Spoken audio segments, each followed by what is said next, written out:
Welcome to the Deep Dive. Great to be here. Today, we're plunging into a really fascinating, sometimes unsettling, but honestly surprisingly profound corner of the art world. We're talking about artists who, well, they push boundaries in ways you might never even imagine, creating with the most unexpected and, often taboo human elements, body parts even. Definitely out there. Right. But our mission here, it isn't just to, gawk at the weird stuff. We want to extract the surprising facts, the insights, help you understand how these artists take the ordinary, the overlooked, even stuff we throw away. And turn it into something profound. Exactly. Profound statements. We've pulled some incredible material from this fascinating online discussion exploring these curiosities. And trust me, it's going to make you rethink your definition of art. It certainly challenges it. Okay, let's unpack this. So first up, American artist Andrew Crano. Okay. Between 1990 and 2005, Crano had this exhibition called Of the Flesh, Skin Works. Right. And it's pretty literal. He used donated human skin. Donated. Okay. Yeah, which he then processed into leather, like using traditional tanning methods. He turned biological matter into this, durable but deeply unsettling medium. Wow. And what did he make with it? That's the thing. Incredibly mundane, everyday items. U.S. flags, flaps, even lampshades, made from human skin leather. Okay. That's quite something. Yeah. And as you can imagine, his work just ignited this firestorm of controversy. People call it taboo art. I can see why. But Crano himself, he said his intention was to offer this stark commentary on mankind, specifically the American people.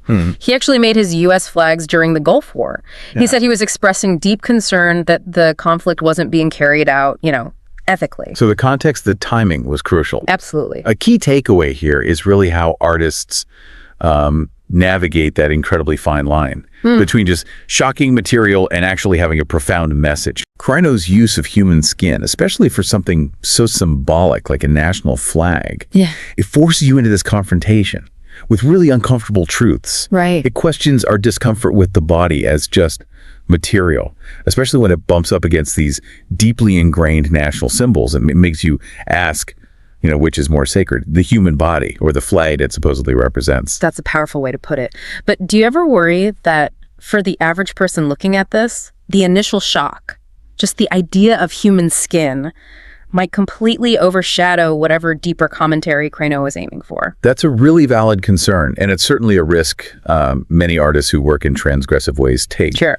But, sometimes that initial shock is exactly what's needed to break through our complacency, maybe, force us to engage with a message we might otherwise just ignore.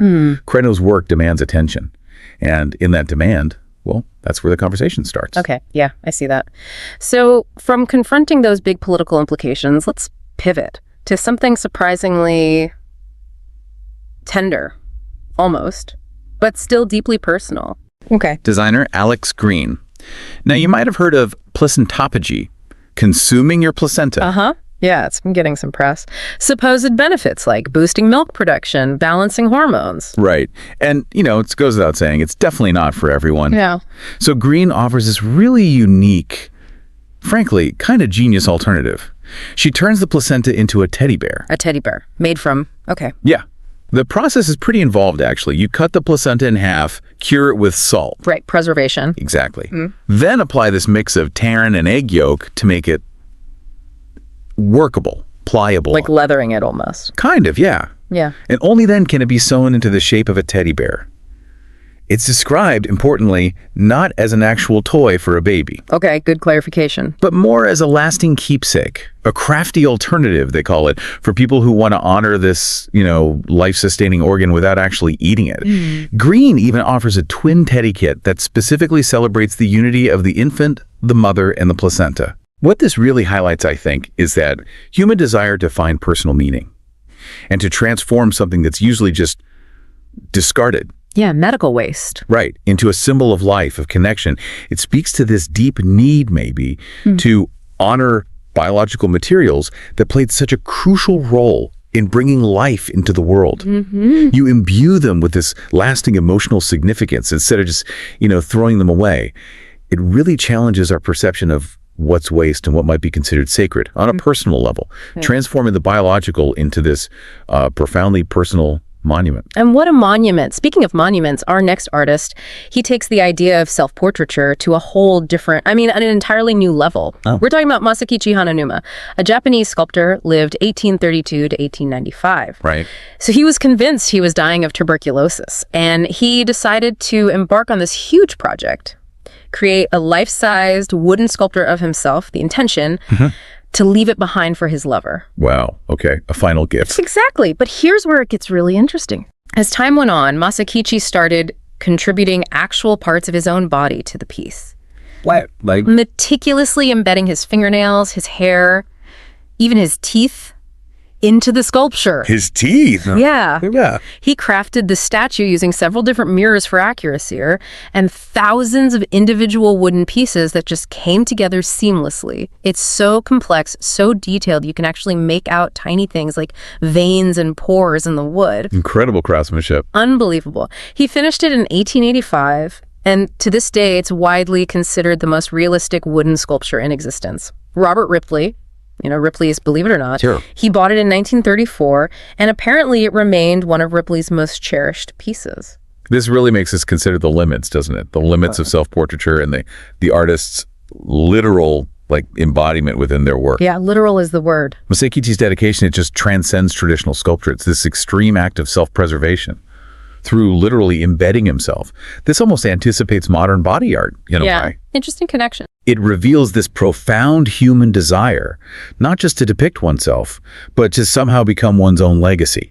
It feels like this desperate, yet undeniably powerful attempt to defy mortality, to leave an absolutely undeniable piece of yourself behind. That's fascinating. The sheer dedication, incorporating actual parts of himself, it completely blurs that line between representation and literal presence. How does an artist even reconcile that level of personal investment with how the public might see it, what's considered acceptable art? Well, that's an ongoing negotiation, isn't it? Yeah. For Masakichi, it seems it was intensely personal. Maybe less about public acceptance at the time and more about his own internal drive that need to leave that specific legacy for his lover. Right. But for any artist pushing these kinds of boundaries, acceptance often comes much later, sometimes after society kind of catches up to the questions their work is posing. Okay, that makes sense.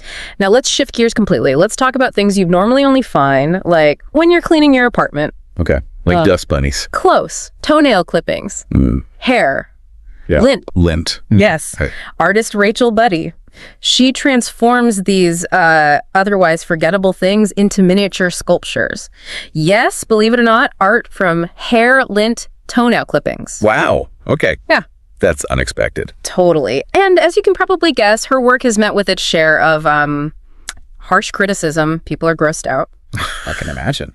But surprisingly, she's also attracted hordes of supporters. Her pieces have even been sold in the Mutter Museum in Philadelphia. A Mutter, the medical museum, that actually fits in a strange way. Right? And featured in National Geographic. Yeah. When people ask her about, the repulsive nature some people find in her art, Rachel explains she enjoys making art from things we usually overlook or just dispose of because reusing them, she says, allows it a breath of new life. Giving it value again. Yeah. And she also believes it reinforces being creative and frugal. I have to say, I'm not sure I'll ever look at my own dryer lint the same way again after learning about Rachel Buddy. It's truly compelling how she just redefines beauty, redefines value in what society typically discards as waste. Rachel Buddy forces us to reconsider our perceptions. What's waste, what's precious. By elevating these totally mundane, often kind of reviled materials to the status of art. She challenges our preconceived notions of what can even be beautiful or meaningful. It encourages a deeper appreciation maybe for the overlooked.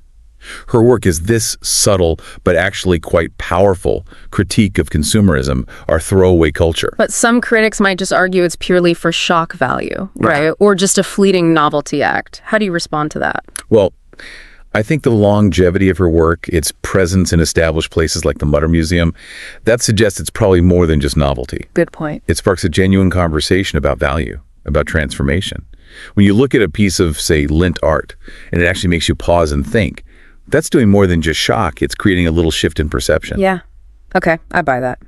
Finally, let's delve into the work of Vincent Castilla. Ah, Castilla, yes. When we hear about art made from blood, I think our minds often jump straight to horror movie cliches, right? A chilling message scrawled on a wall in a scary movie. Sure, that's the immediate trope. But Castiglia doesn't just use blood. He turns it into these amazing, complex, surrealist paintings.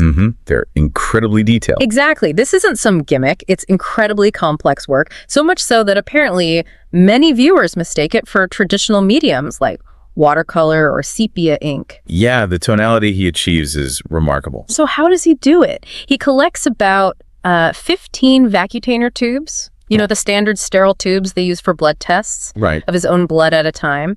He uses it either as is, straight, or sometimes dilutes it with water, depending on what the painting needs, the tone or transparency. His own blood, specifically. Yes. Castiglia himself says that using his own blood is, for him, a way to connect with the art itself, and that, in a sense, his paintings are more like hemorrhages. Wow, what a phrase. Hemorrhages. Isn't it?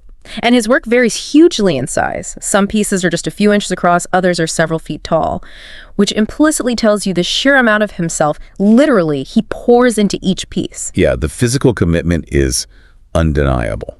So what does this all mean? Well, the use of one's own blood as a medium, it's perhaps the ultimate expression of the artist's literal investment in their work, wouldn't you say? It feels like it, yeah. It's this profound, almost primal connection between the creator and the creation, transforming a vital fluid, the essence of life, into a lasting artistic expression. This isn't just paint.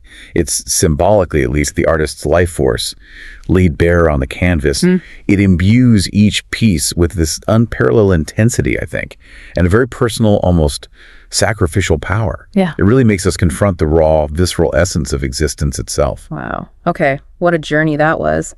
Through some truly unique, often challenging, definitely unforgettable forms of art. Absolutely. From, human skin crafted into societal commentary, to placentas becoming these cherished keepsakes, to self-sculptures made with actual body parts, and paintings literally created with the artist's own blood. These artists certainly provoke thought. They definitely do. They express deep concerns or find this unexpected beauty and meaning in materials we normally just dismiss or even fear. Indeed.